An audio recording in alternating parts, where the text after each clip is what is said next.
What are you looking at? Hello ladies and gentlemen, greetings mech warriors. This is TTB speaking and welcome back to Mechwarrior Online. And that mech that was just staring at you, that is my champion 2N in a triple rack 2 and 2 medium laser configuration powered by a light engine 270, and that gives us 73 kph speed, 1.17 heat management and a firepower of 108.2 over time. Really interesting mech, guys. High hard points for the rack 2s and a lot of fun to play, so we're gonna look forward to a few good matches and all of that just in a 60 tonner. Can you believe it? Okay, so looking at the skill tree, very simple: enhanced rack and UAC, as well as magazine capacity, and we also take the heat gen nodes to keep this mech as cool as possible. Then we go into the survival tree, left side as always to take all the armor hardening, as well as 1 point to the right, armor hardening free. You can just take that because you have the skill points available for it. I want to take a little bit of ability with this mech just to get into position a little bit faster with the 3 nodes of speed tweak on the left side. Then of course operations tree, we do have the rack 2s and we want to keep them cool.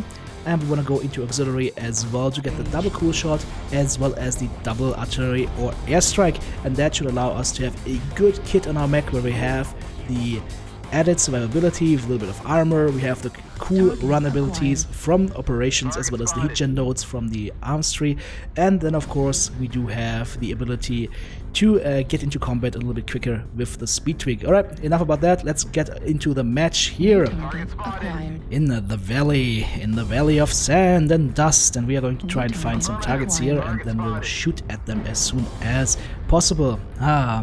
Gotta love this map. So let's see what we have over here. That is something tiny. That might have been a tiny locust hiding over there. Yeah, it looks like a locust. I'm trying to hit him here, but it's very hard to hit him with the racks. As you know, the racks have a ramp up time. They need to spin up a little bit before they can start shooting, and so they are best suited to shoot at big and juicy targets like assault mechs. I'm trying to find some now, but for some reason it seems like the enemy team is moved into the Charlie 4 area, down into the gulch. Guys, that is a very dangerous move. Oh, speaking about dangerous, that is an enemy Fafnir that I'm just laying into right now, and I think, yeah, he sees me now. Okay, never mind. Let's go somewhere else. Yeah, ghost rifles and lots and lots of stuff that can do a lot of damage to us, so we need to make sure that we stay a little bit healthy here. And also, of course, guys, we are just a 60 tonner, so we can't take that much damage, so don't try to face tank a Fafnir. These guys tend to have heavy ghost rifles, and that means that they can delete your right side torso very easily, and then you will only have 2 medium lasers, and that will make your day a living hell. So laying into the Fafnir some more with our 3 rack 2s as well as the medium lasers. As you can see, it's got quite a bit of heat build up due to the medium lasers, but we can manage that quite well, and we actually managed to chase away the Fafnir. That's good. So now we have Charlie 4 on top. And that means the enemy team is down in the gulch between Delta 3 and Charlie 4, and we have the high ground. And if you have the high ground, you are officially Obi-Wan Kenobi and you are invincible. Speaking about invincible, unfortunately I'm not. I just got a big shot from that enemy death strike. That was painful. That's okay. We're just gonna hold the high ground here. There's still a locust here, just getting a little bit on our nerves. That's okay. You know what? The team is rotating. We need to find a different position. We are a good, nice turret to shoot at the enemies, but it is useless if we are not in position to fire down on them, so we have to move and have to keep shooting at the enemy. For example, that enemy is Sleipnir over there, massage him a little bit, then shoot at this Jenner. Once he drops down, we go back to Juliet, kill the cool shot right now, and make sure that we keep our heat down. Look at that, 3 guys around the corner, artillery strike coming in. Oh, yeah, you better get out of there. And Sleipnir is actually pretty healthy still, so we need to lay into him right now, but there's no reason for us to change that position.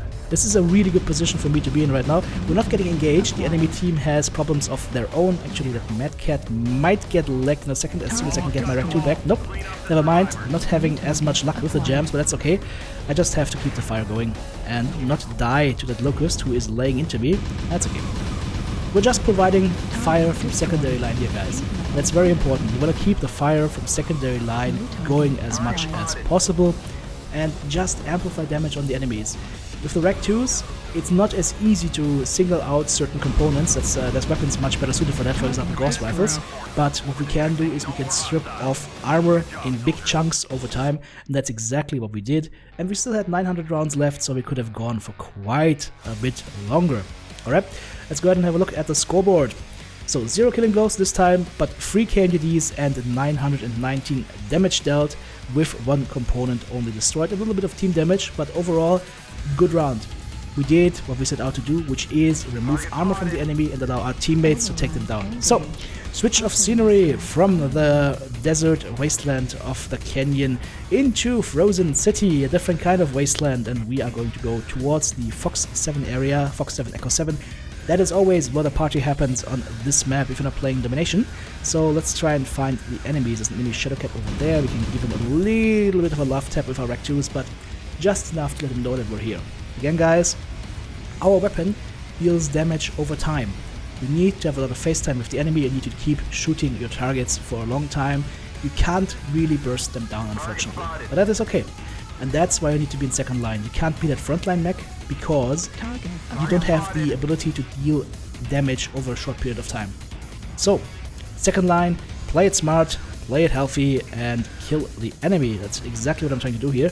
And of course also use our range. We have 600 meters ideal range with the Rack 2s, and if we use that and abuse that, we should stay relatively healthy and we won't get destroyed by brawlers because, guys, brawler ideal range is about 300 meters. That's enemy Grasshopper. He's not a brawler. Yeah, mediums and large pulses.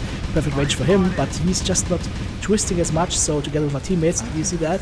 We actually open up his CT. He is totally red on the CT, 1 touch to kill. So that was a good victory there.